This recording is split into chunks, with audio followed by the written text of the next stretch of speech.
was absolutely fantastic opportunity. Absolutely. So we've heard a lot, of course, worldwide attention is generally focused on the Armenian plight of the people fleeing Nagorno-Karabakh. But we also know that Nagorno-Karabakh is an integral part of Azerbaijan. So to kind of clear some of the noise surrounding this issue, we've heard over 100,000 people have left Nagorno-Karabakh in the last few days. Do you think that this is a mistake, that so many people are completely leaving the territory of Nagorno-Karabakh? And if so, then why?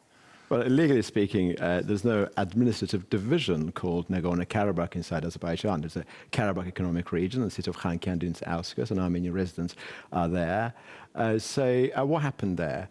So from 19th to 20th of September, Azerbaijan conducted counterterrorism measures on the ground in Karabakh, on its sovereign territory.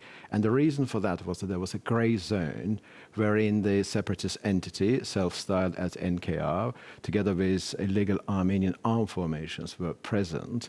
And that element was key in terms of hindering the peace process between Azerbaijan and Armenia. And Azerbaijan needed to restore its de facto sovereignty over Karabakh. And what happened afterwards? Armenian side, in particular, I think diaspora played an important role in this process. They encouraged and actively advocated that Armenian residents of Karabakh should leave Karabakh because they can't live there, it's not safe for them. And it's very interesting that those people who advocated for mass exodus of Karabakh Armenians are currently claiming that those evacuations amount to ethnic cleansing. Azerbaijan has never encouraged them to leave. Azerbaijan believes that we have to maintain Armenian population of Karabakh because Baku views them as Azerbaijani citizens. So the point now is that we understand after the counterterrorism measures, some people might have felt very unsafe. There were lots of disinformation to which you referred, and they left. But now there's an opportunity. Azerbaijan is reintegrating the infrastructure into its rest of Azerbaijan, and the humanitarian access is guaranteed through the Laçın Road, Ağdam-Xankəndi Road, and other alternative roads. United Nations mission was on the ground confirming that people were not forced to leave Karabakh region of Azerbaijan, and there was no damage to the civilian infrastructure. And now they could come back. And, you know, there's a reintegration program. They could apply for the Azerbaijani citizenship. And once they are Azerbaijani citizens, they will be able to enjoy the same privileges and rights as other Azerbaijani citizens. And once they become Azerbaijani citizens, I think that that will be very good for the future reconciliation of Azerbaijan and Armenia. Because fundamentally now, after the de facto restoration of Azerbaijan's sovereignty over Karabakh, we have this opportunity to sign a long-awaited peace deal, because that grey zone to which I referred was the key obstacle.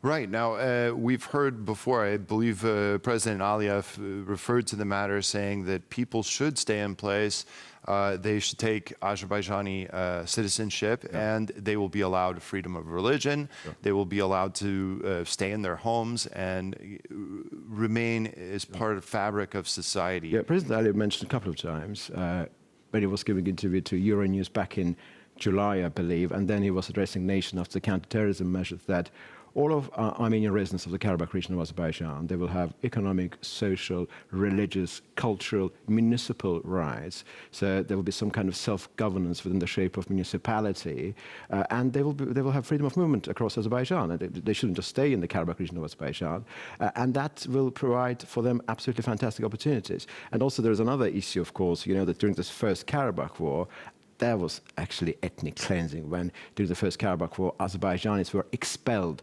forcefully from the territory of Armenia. And there's also another issue of their dignified and voluntary return.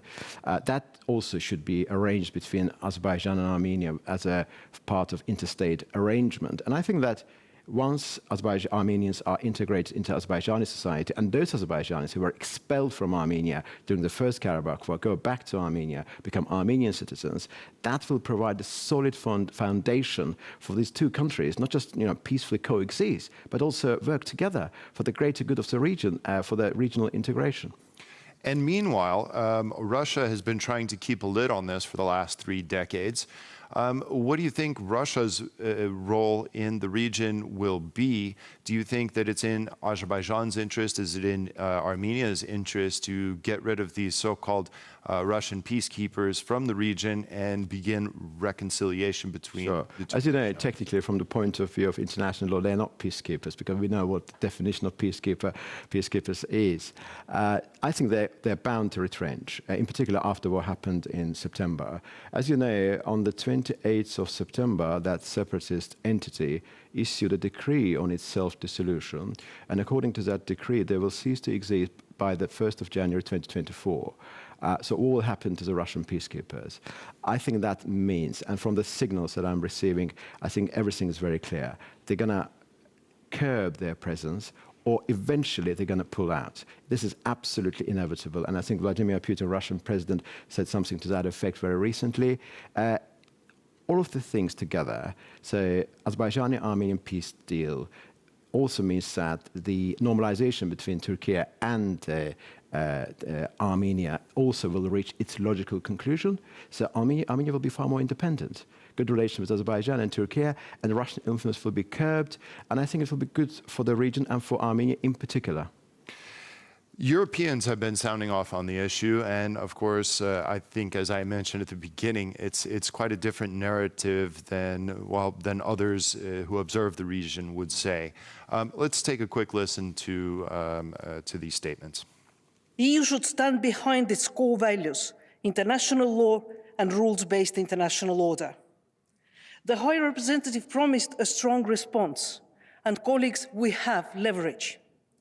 The response should include sanctioning of responsible Azerbaijani authorities, halt of negotiations on a new EU-Azerbaijan agreement, halt of visa facilitation agreement, and termination of the gas deal. L'Azerbaïdjan et la Turquie n'ont pas renoncé. There is another disaster on the horizon. Azerbaijan and Turkey have not said that they won't deny the authority of Armenia today. Europe has remained passive and has made incorrect calculations. You know, we can't allow this to happen on the pretext that we need gas. Does that remind you of anything? Yes, Ukraine. We can't repeat the mistakes of the past. We have to save our honor and save Armenia. Ne reproduisons pas nos erreurs. Well, first of all, what really caught my attention is comparing this situation to the war in Ukraine. Yeah. I mean, Azerbaijan, all of those operations and counter-terrorism measures were strictly within the sovereign borders of Azerbaijan. Karabakh is Azerbaijan. Azerbaijan has never attacked the Armenia proper, the Republic of Armenia. Azerbaijan's territorial integrity is absolutely vital, in the same way as Ukraine's territorial integrity. And what Azerbaijan did on the 20th of September is a very good example for all post-Soviet nations, because Azerbaijan proved that the concept of eternal conflict is not tenable. It is possible to sort it out. Reconciliation is not unthinkable. And in the same way, Ukraine's territorial integrity must be protected and guarded. Same principle should apply to Azerbaijan. It is very disheartening to hear these messages coming from the European Parliament, because when it comes to the European Union as an institution, there are some positive elements there.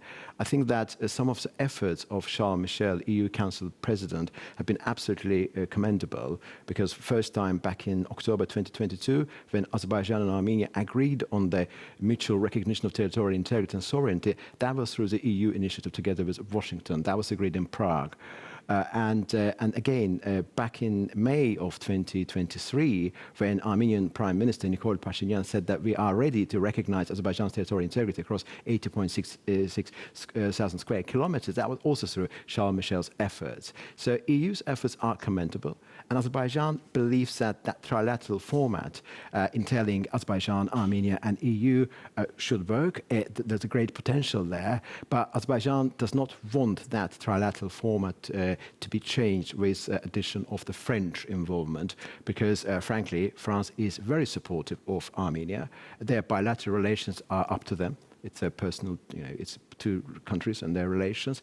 But when it comes to Azerbaijani-Armenian peace process, the French influence is perceived to be incredibly toxic. And the reason why President Aliyev decided not to take part at the Granada meeting, which took place on the 5th of October, there were a couple of reasons there. One of them was that Azerbaijan wanted to see Turkey, and France and Germany were against it. And plus, statements coming from France, from President Emmanuel Macron, were perceived to be very counterproductive by Azerbaijan. But when it comes to the trilateral format, mediated by Charles Michel, that format is very important, and that should be encouraged. So concerning the two presidents, Presidents Aliyev and Pashinyan, do you think that it's going to require their direct involvement to engage in conversations, in dialogue, to be able to implement, at least begin to implement some type of solution? That's a very good question, Don, because back in 2022 April, when we had the second Brussels summit, trilateral format, President Aliyev after that said that this could be described as an inception of a bilateral format. So really, the mediator's role is to facilitate process, not to impose conditions on the parties. And direct talk between Baku and Yerevan is absolutely indispensable. And President Aliyev mentioned a couple of times that we, as Azerbaijan, believe that our problems should be sorted out within the framework of this region. And I'm a strong believer in direct talk, because direct talks usually useful, because when there are external influences, each single party, has got their own agenda, and they try to influence the process in a way which could militate against the interests of the parties. So if there's a direct talk between President Aliyev and Prime Minister Pashinyan, they're both reasonable people and persons, individuals, and Nikol Pashinyan is capable of acting very reasonably under duress sometimes, because what he did on the 20th of September, he did two fundamental things. First of all, when Azerbaijan started these counterterrorism measures, he said, it is not our affair, it's Azerbaijan's affair, we're not going to interfere. That was absolutely key, because had Armenia interfered, that escalation would have moved to the conditional state border and would have been totally out of control. And he didn't do that. For that, he deserves credit. And number two, after the measures taken by Azerbaijan, he was very reasonable. He said that we do not believe that there is a direct threat to the local Armenian population. But his words, sadly, were not seconded by his foreign minister when he was addressing the United Nations. I don't think it's a problem of coordination, because they belong to the same government, prime minister and foreign minister, but quite often we see different narratives coming from the prime minister Pashinyan and the Ararat Mirzoyan foreign minister. I think the Armenian Foreign Office, their foreign ministry, will need to be changed in the long run, because I feel that Pashinyan and Mirzoyan are not acting in line, and quite often Pashinyan's efforts have been damaged by Ararat Mirzoyan. Yeah, and a dual narrative is absolutely not conducive to creating a settlement. Absolutely. So, Orkan Amashov, thank you very much for joining us today. We appreciate your insight on this troubling yet potential to have a peaceful resolution. Thank you very much, sir. Thank you very much. And that's all the time we have on this edition of World Talks. Thank you for joining us, and stay with us for more here on TVP World.